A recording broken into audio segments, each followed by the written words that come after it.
Quiet Lakes. And I am super excited to introduce you to our first speaker. Sergeant Dave Moffat is the Ontario Provincial Police Coordinator. He's been a member of the force for 28 years, and his focus has always been on traffic and marine. He's patrolled the waters in Muskoka for many, many years, including being a marine instructor since 2001. He looks after everything marine with the OPP and is passionate about boating safety. Thank you for joining us. On to you, Dave. Thank you so much, Diana, and thank you to the MLA and the SQL for allowing me to speak today. I'm just going to share my screen. I truly believe that this is such an important topic when it comes to marine safety, and unfortunately, I'm the guy that has to learn of all the horrific occurrences that happen across the province in OPP jurisdiction. So first, I just want to talk about some of our statistics with the OPP. We obviously patrol most of the lakes in Ontario, a lot of the Great Lakes, except for the Golden Horseshoe. That's basically our area across the province. And I just wanted to let you know with our statistics here, we have 22 and 21, and there's a percent change there we can talk about, and then our 2023 year to date. So it looks like our people are doing some amazing work out there. A lot of liquor charges, a lot of vessel stops. We're getting impairs off the water, so really important work out there. Now, of course, when we're talking about avoiding tragedy, I'm going to talk about life jackets, and we'll get to that in a second. But just to give you a couple stats about our ages of our deceased victims, we can see they're all over the map there, right from under 15 years old, right up to 75 plus. Time of day the occurrence are mostly on daytime. 92% of our fatalities are males. I don't think that's surprising to anybody. And when we look at alcohol, a lot of people think that alcohol's, it's impaired. That's the reason why we have these fatalities. And 31% alcohol is involved, or alcohol and drugs are involved, but only 3.2% are impaired. So a very small percentage of our fatalities are actually impaired people that we know of. So when we talk about life jackets, as Diana said, I've been on the lakes for many, many years, and the lakes across Ontario, and these are the common excuses I get about people not wearing life jackets. The ones I kind of look and shake my head is like, I get a bad tan. I never see the police here, so why should I wear a life jacket? My help gets the boat ready. I've had that a couple of times in the Muskokas. It's my friend's boat, not really sure where they are. So it's about being properly, you're ready for your trip. Sorry, I'm going to fly through this. I have lots of information here. So when we talk about our marine fatalities over the last 13 years, we can say now a marine fatality is a fatality that involves a vessel underway, and these people have entered the water involuntarily. Doesn't mean that they're diving off the boat to swim. It just means they've entered the water involuntarily. So over the last 13 years, including this year, we've lost 305 people in OPP patrolled waterways. And with that stat is a staggering stat that 265 of these people were not wearing life jackets, which equals 86.7% of our fatalities. So common occurrence, we look at the stats, obviously a very common occurrence through our collision statistics or fatality statistics. So what's happening in these fatalities? So this is the last 8 years of data, and this is 8 years ago we started collecting really good data. So this is why I can only go back 8 years. But you can see the top left two parts of this, it talks about falling overboard and capsizing. That is the major reason why people are dying on our waters, not because of collisions. Collisions, 10%.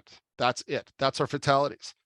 But on the other hand, if we look at our personal injury collisions and our property damage collisions, we can say that in those crashes, 76.5% were collisions. So in my opinion, when we talk about what's the difference between a personal injury collision and a fatality, I've investigated many car collisions in my day. I was a collision reconstructionist, collision investigator, really.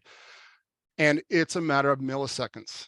That's the difference between someone that's injured and someone that unfortunately dies. So that's 357 have been reported because there's not a requirement to report boat crashes in Ontario. So what does that say about our fatalities this year? We've had 8 fatalities of people just falling off their boat. We've had 6 fatalities from the boat capsizing and 2 fatalities due to collisions of vessels. And this is across Ontario.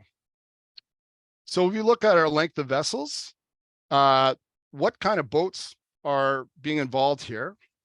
We can, out of our 261 fatalities over the last 10 years, we can say that 86.6% of our fatalities were due in vessels 6 meters and under, which is 19.1 feet.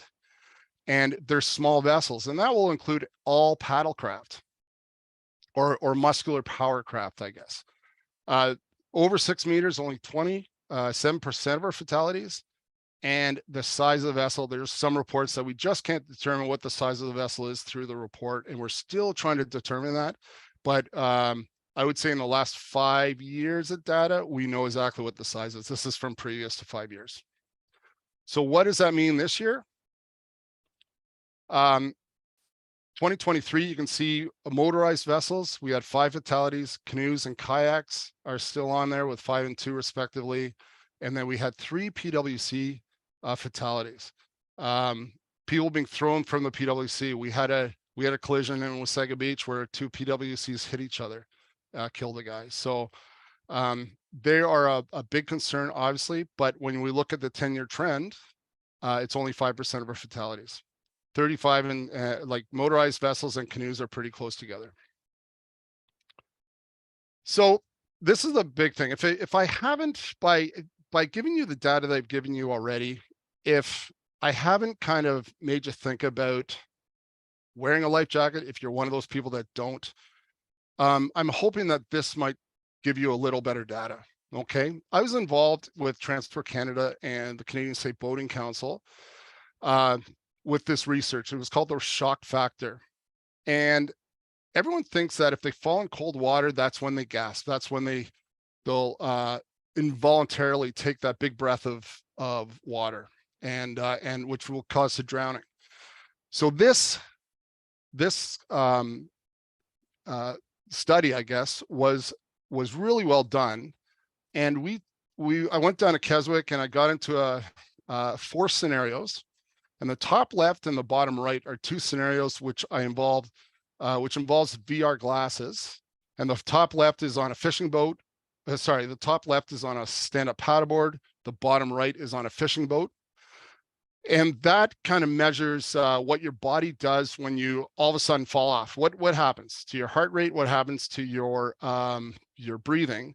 I'm wearing this exoskeleton kind of shirt underneath my t-shirt, and which was recording all this data. The bottom left and the top right are being plunged into a pool. One of the pools is 16 degrees, so it's cold water. The other pool is 90 degrees.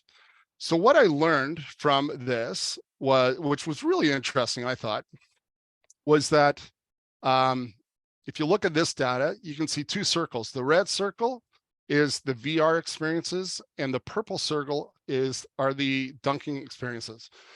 And when they look at your increased ventilation just by falling in the water or just by falling off the vessel, 65%, my ventilation increased 65% on both the SUP and the fishing boat.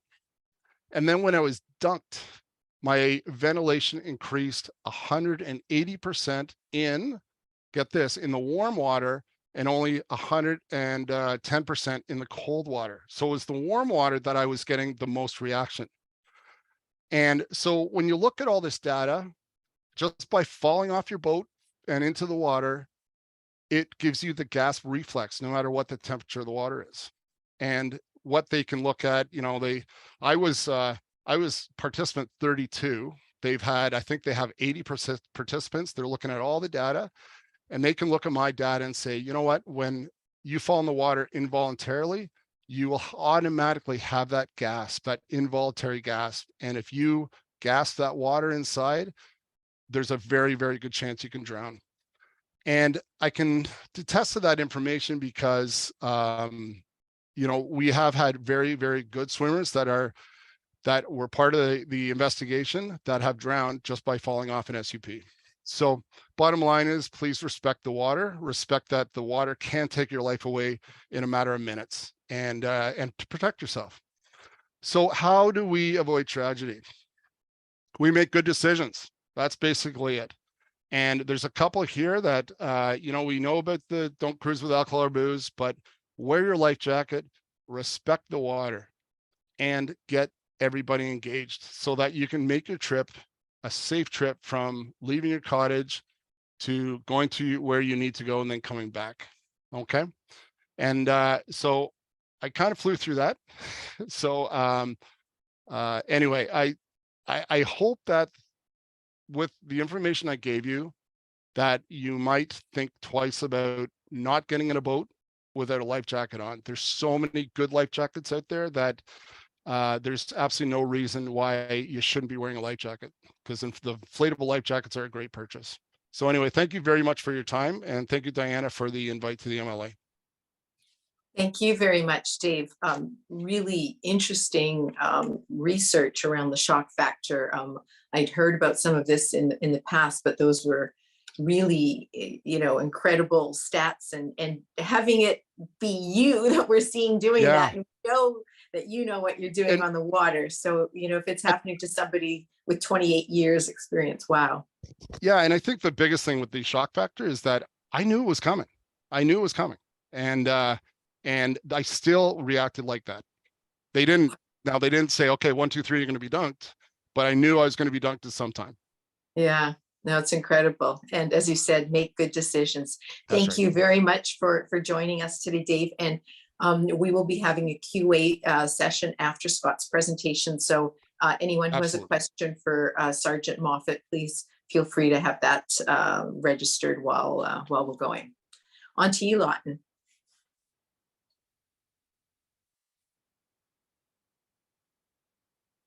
Thank you, Diane.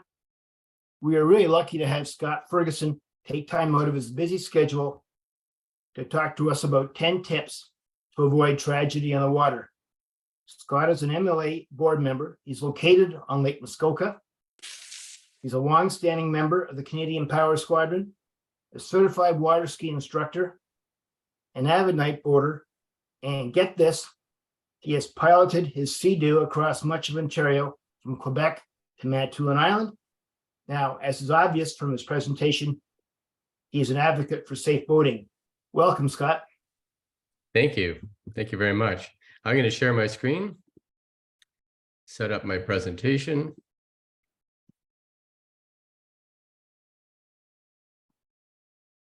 And I'll look for my panel members to put a thumbs up. They can see my presentation. Great. So this topic is avoid boating tragedy, to avoid scenes like this. Now, some people say, what's the big deal? After all, I can drive a car. Well, boating isn't like driving a car, and you'll see many examples in this presentation. This module is an opinion piece. Whoops, sorry. This module is an opinion piece. By viewing it, you acknowledge that it is not a substitute for on-the-water training, on-the-water supervision, use of good judgment, or legal advice. Tragedies on the water occur every year. I believe that most are avoidable. Now, my concern is collisions, because Muskoka is somewhat unique. Very high-powered boats and a lot of congestion compared to most other waterways that I have traveled. And so that is my concern, and that's what motivated me to do this webinar. I also believe that obeying the law is only the beginning. I've got to believe that most of the boaters in recent tragedies had an operator's card. So the question is, what's going wrong, or what can go wrong? And that's what we're here to explore. The primary boating law, or law applying to boating, is the Canada Shipping Act 2001 and regulations. However, I believe to avoid boating tragedy, we have to embrace safety and courtesy. The law says don't boat while impaired, and as we just heard, safety includes wear a PFD, which can be almost impossible to put on after you're in the water. So within the context of don't boat while impaired and wear a PFD, I'm going to offer for 10 best practices to avoid boating tragedy. 10 practices in 10 minutes. Not everything I say is a suggestion. Some of these practices are the law. Number 1, avoid complacency. I can do this route blindfolded. When I look around, I see some boaters that drive as if they are. All of the recent collisions that I've heard about in Muskoka took place during routine trips and chores and to and from dinner out. So we must be careful not to let familiar circumstances make us complacent. This is my view, piloting somebody's wonderful 100-year-old Manette. In boats like these, it's so easy to sit back, relax, and just soak in the nostalgia, not really aware of what's in the water. Look at how much my view is obscured by the deck of this boat.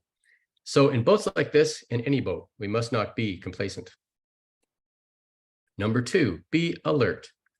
Boating is about shared space, space that is shared by children, sailors, boats 100 years old, paddleboarders, families, wake surfers, and kayaks. Everyone deserves to have a great day in Muskoka. No one should ever feel unsafe on the water. In that collage, did you notice a swimmer? He popped up. I didn't mention him, but he did pop up. Would you be alert enough to notice him in the water? Number 2, be alert. Avoid distraction. Distraction from technology and from passengers. I've seen people drive down the lake actually facing backwards, talking to their passengers. The law requires that we know our surroundings 360 degrees at all times. That means I recommend that we look 1 kilometer in all directions. That is like looking from Port Sandfield to the Lake Joseph Club, from Windermere to Tobin Island, from Walker's Point to Browning Island, or from Breezy Point to the Kettles. Rather than be a distraction, ask your passengers to help. That was one of Dave's slides. Ask them to help have a lookout for oncoming boats, hazards, or people in the water. Look behind you before you turn and before you slow down. Every time I slow down, I turn my head and look behind me to make sure I'm not going to get clobbered from behind. The law says that we must avert collision every way we can. But what if I can't see a kilometer ahead? What if there are islands in the way? Which brings us to number 3, manage blind spots. I think with all of the islands in Muskoka, channels, and bays, I think blind spots are a huge issue, a huge risk in Muskoka. Now, many people think it's really cool to whip around a corner like this at high speed, really close to shore. But what if you encounter this? To avoid boating tragedy, I believe that we should draw an imaginary circle in the water at the limit of our as far as we can see. And by the time we get to that circle, slow down your boat until you are going safe speed. For me, that means I slow down my boat until it is no longer planed off. Why safe speed? That's the law. The law says we must operate our boats at safe speed that circumstances require. That law applies anywhere and everywhere. And in Muskoka, blind spots are a significant circumstance. Let's say we want to cut between these 2 islands. I think it's risky to be this close to shore and cutting at a sharp angle. We're leaving no space for boats in the blind spot to come around the corner and pass us safely. I believe we should stay away from these islands and then turn 90 degrees to leave plenty of space for any boats in the blind spot to pass by safely. Number 4, keep your distance. What if there just isn't enough room? These islands we're going to go between these 2 islands, they're just too close together. In my example, each is less than 30 meters, gives us less than 30 meters from shore. 30 meters is approximately half the length of a hockey rink. The law says less than 30 meters from shore in another boat, the speed limit is 9 kilometers an hour. Think of speed walking. That means your bow is down and not up. Sign or no sign, less than 30 meters, speed limit is 9. Now, the law says that we need to keep approximately half a hockey rink of space between us and shore or another boat. I believe that this law is outdated. Look around you. You see boats 21 feet, 23 feet, 27 feet, 33 feet in Muskoka with hundreds of horsepower producing huge and powerful waves, and you see high-powered personal watercraft. I believe in today's Muskoka environment, we need to add another half a hockey rink of space between us and shore or another boat, or go 9 kilometers an hour. I was paddleboarding, my wife was kayaking, we were side by side, and a boat cut between us towing his granddaughter on water skis. Both of us almost capsized. We asked him why he did it. He said 2 reasons. One, that was the fastest route back to his dock, probably shaved 10 seconds off his trip. Secondly, he said he knew he could pull it off. The law, safety, and courtesy were all violated in this situation. I don't think anyone should feel unsafe in the water, including granddaughters. While I was preparing this presentation, a young woman was water skiing in Muskoka. A person of watercraft was following her, cutting back and forth in her wake, and at one point was only 5 feet behind her. What if she'd fallen? What if she had fallen? Now, who was operating the person of watercraft? Was it a drunken 16-year-old boy? No. In this case, it was a middle-aged woman who told the water ski family, "You don't own the lake. I can do whatever I want." Not according to the law, she can't. The law, safety, and courtesy were all violated in this situation. Never follow a human being who's being towed. If you see reckless or illegal use of a boat, take a photograph of 3 things: the vessel, the operator, and the license number. Video is even better, and report it to the OPP. Let's look at the length of a hockey rink. The law says that we must provide half a hockey rink of space to boats or shore, or be going 9 kilometers an hour, speed walking. I recommend we provide an entire hockey rink of space in today's Muskoka. How much space do you provide? Number 5, manage collision course. What exactly is collision course? Well, when you see a boat approaching, fix a point on your gunnel where that boat is heading. Watch what happens to that spot. If that spot keeps moving forward, he'll pass in front of us. If that spot keeps moving behind, he'll pass behind us. If that spot doesn't move, that's exactly where it's going to crash through us. In collision course, don't keep people guessing and don't play chicken. Indicate your intention early on. Now, unlike cars, boats don't have turn signals. So to indicate your intention, point with your nose and communicate to the other boat that you're going to give them plenty of space. Number 6, give right of way. The law says boats from the right have the right. If this red boat is on a collision course, stop. Yes, stop. Even in the middle of the lake, stop. Or pass behind it with plenty of space. Boats from the left, give us the right of way. You may proceed. However, proceed with caution. They may not know that we have the right of way. And the law says we must do everything possible to avert a collision. Be careful. If there is enough space, you can proceed. Paddle boards, paddle boats, any human-powered vessel, they have the right of way no matter which direction they come from. If they're especially vulnerable, slow down to 9 kilometers an hour. Get your bow down and give them space, safer space. Give them a break and make no wake. These are ships, to be respected as such. Don't ever cut in front of them. If you stall, they're too slow to stop. They'll crush you. Pass from behind with plenty of space. Number 7, operate PWCs responsibly. As Lawton says, I have a lot of experience operating a PWC. And what we have to do is compensate for power, speed, and the fact that they're very slow to stop. All of these activities are against the law anywhere in Canada. Why? Because all of these vessels are going more than 9 or 10 kilometers an hour, closer than 30 meters or half a hockey rink. Let's say you're in a PWC and you want to approach the dock. The law says that within half a hockey rink, you must be going 9 kilometers an hour. However, a PWC is slow to stop. It takes a half a hockey rink to even get down to 9 kilometers an hour in a PWC. To approach a dock, we must slow a PWC down an entire hockey rink from shore. Let's say you're towing water skiers, boarders, or kids in tubes, and they fall, they need a break, and now you're circling back and they're in the water. Approach humans in the water on the driver's side so you never lose sight of them, and stay downwind.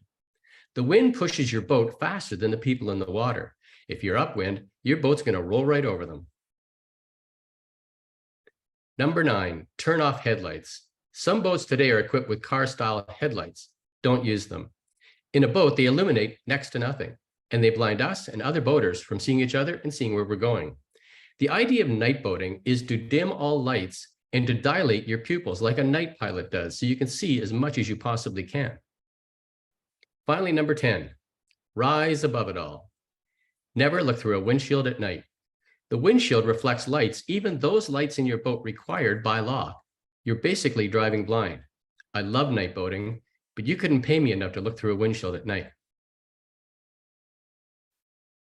Safety, courtesy, and the law. To avoid boating tragedy, avoid complacency, be alert.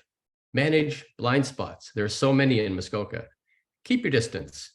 Manage collision course. Give right of way. Operate PWCs responsibly. Approach humans in the water on the driver's side and stay downwind. Turn off headlights and never look through a windshield at night. We have 6 separate e-learning courses on boating. Each is an entire training program in just 9 to 19 minutes. To view them, go to the MLA website and look up Be a Better Boater. Have fun, stay safe. I'll see you on the water. I'm Scott Ferguson. Thanks, Scott. That's a really informative presentation, and I thought I knew everything there was to know about safe boating. Well, I think I missed at least 6 points. That was really well done. I'm going to keep those 10 tips in my boat and in my desktop folder. Thank you very, very much for doing this. Diana. Thanks a lot. And yes, again, thank you to Scott and Dave. Very, very interesting. We have the questions open right now. And if we do not get a chance to get through all of them, please be assured that we will follow up with each one. If you have your email registered, we will follow up with you. One of the first questions, and this is for you, Dave, do boat-related offenses affect a person's MTO license? So the only boat-related offense that affects the MTO license is an impaired charge or a warning. So it has to do with alcohol or drugs. Right. Okay, great. Another question. In your work with the Government of Canada, has there been some considerations on sponsoring life jackets for those who cannot afford them? Yeah, really good question. And we at the OPP really believe that we need to get them out. The Canadian Safe Boating Council has done an incredible job getting life jackets out to those people that can't afford them all throughout the country. We at the OPP, we obtained about 180 life jackets last year from Boating Ontario, and we distributed them through the province. We're still working, and unfortunately, it's private industries that we have to work with. It is never through Transport Canada or the ministry in Ontario. It is private industries, and it's programs that we like to do here. Okay, and I had heard that about Canadian Safe Boating Council. I know in some of the meetings I had attended that they're very active in distributing free life jackets. And I'm glad to hear that Boating Ontario is also being such a good steward with that. So fantastic. Someone said that you had shown 3 types of life jackets at the beginning, and they just wanted you to explain those 3 types of life jackets. Okay. So very quickly, I can talk about that. Let's go back. So the 3 life jackets that I've shown is one's a personal flotation device. The other one is a small vessel life jacket. So the one on the left is a personal flotation device that is common. It's called an inherently buoyant life jacket.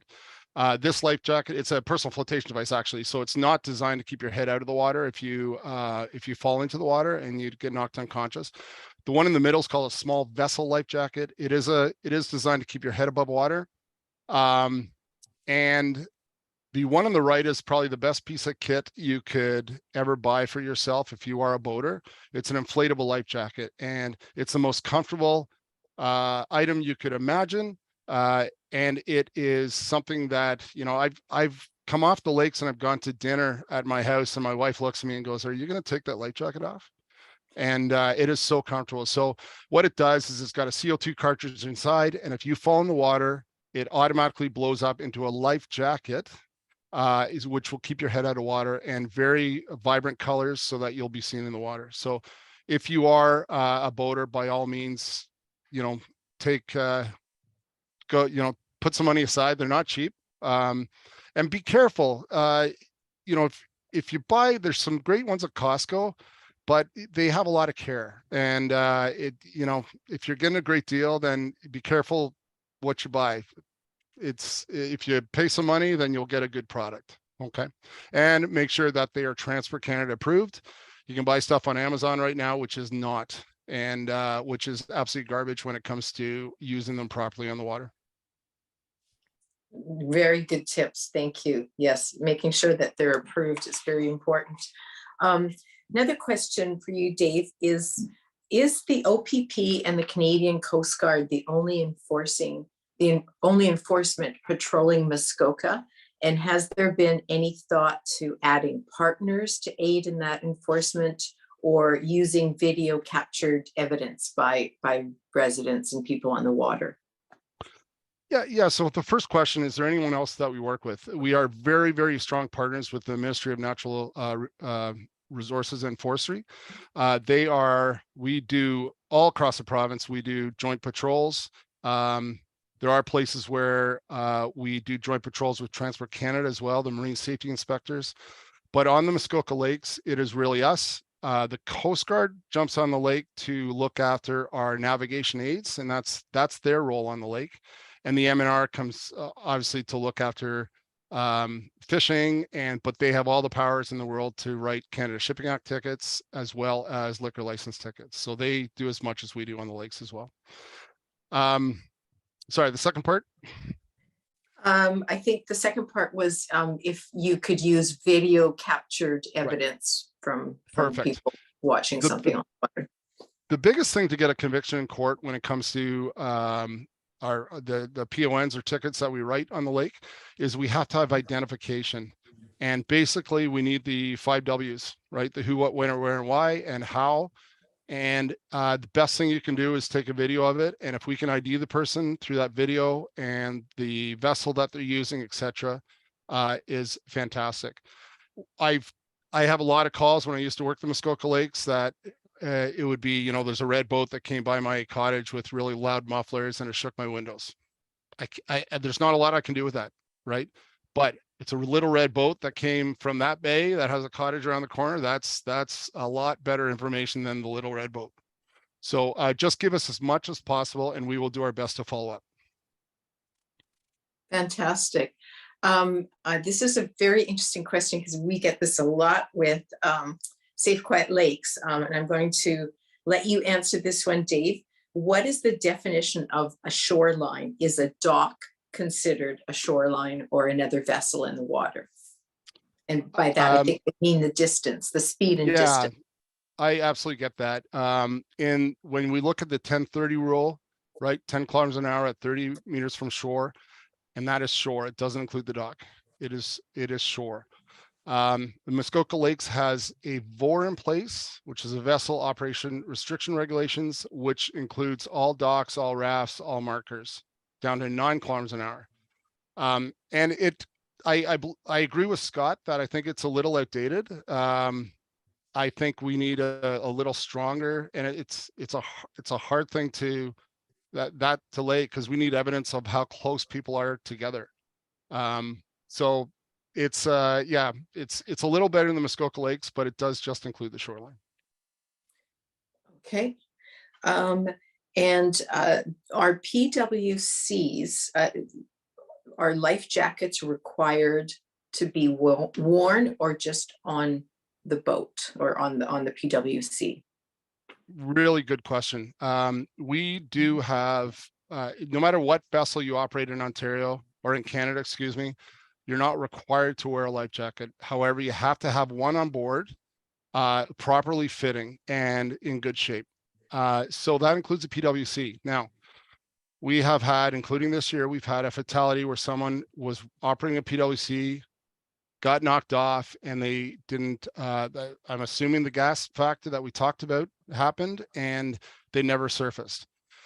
There's more of a chance to get thrown from a PWC, to fall off a PWC, and in my opinion, wear a life jacket. Any vessel wear a life jacket just for that reason, right? But a PWC, there's a greater chance for being on the water. So the answer is no, but yes, please.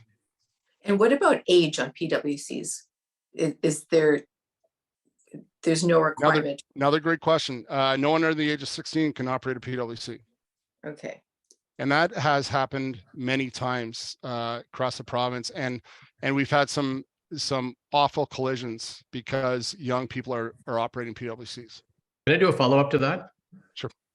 Dave, I've heard people say that regarding that rule, I was operating the PWC even though my 9-year-old was steering in my lap. What's your view of that? Well, if they're steering, they're operating. Simple as that. It's like people in boats that they have their kids sitting in their lap and operating. It's still operating. They're required to have a PCOC if they're operating that vessel. And with the PWC, there's an age limit.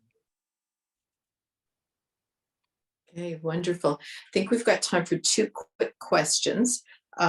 Is a deafeningly loud boat an actionable offense? It is. So this is something that I've struggled with for my whole career about mufflers and non-muffled vessels. So you're required to have a muffler on a vessel. Simple as that. But sometimes it's hard to determine if there's a muffler on there, and it doesn't give you a stipulation of what kind of muffler. So a lot of boats put muffler tips on vessels, and they're still loud. It's defined as a muffler, but they're still loud. SQL is doing some awesome work on trying to get a decibel reading, and I truly believe that you'll see that law in place in the next couple of years. So that's what we need as enforcement officers. We need to have something quantitative that we can use to take someone to court, to explain to the justice of the peace that, you know, their decibel reading was 100 decibels, and that's, you know, the law states E. So we need that, and I truly believe that you'll see that in the future. Thank you. There's quite a few comments here thanking both Scott and Dave. So very nice comments. Thank you, everyone. And the last question is, somebody has said that they're close to an Airbnb right next door to them, and they have very loud, very fast powered PWCs and boats. At what point can they phone OPP about something that they see? Really great question. And, you know, Scott and I believe the biggest piece to safe boating is the courtesy piece. And when someone rents a Airbnb for an astronomical amount of money, they want to get the best use out of that lake and their toys, etc. But they don't understand the courtesy piece. So if you look at the laws that Scott talked about, the slow at shore, passing other vessels, and if for any reason you think there's some kind of dangerous activity or something that the police should be aware about, call us. If you don't call us, you're not going to get any action. And if you're watching these people driving like they do on these small lakes and something happens, you will feel awful. So please call us. We always, once it calls in our dispatch, they'll have an officer assigned to it. It depends on the priority of calls, but we will get there. We will get there. So please call us. Okay, thank you. And again, there are more questions. Some of them relate to some Transport Canada laws and some other things. We have a great relationship with Transport Canada. We will reach out, make sure we get you answers for that and respond to you via email, because these are all captured. So thank you for attending. Thank you for your questions. Thank you to our speakers. And I'm going to pass it over to Lawton to close things off for us. Thank you, Diana. And thanks to everybody on this webinar. Remember that the webinar will be posted on mla.on.ca with the answers to the question. And also the answers to the question and answers will be posted as well, and that were not covered in the presentation. Anyone with additional questions can email the MLA at admin@mla.on.ca, and have a great rest of your day.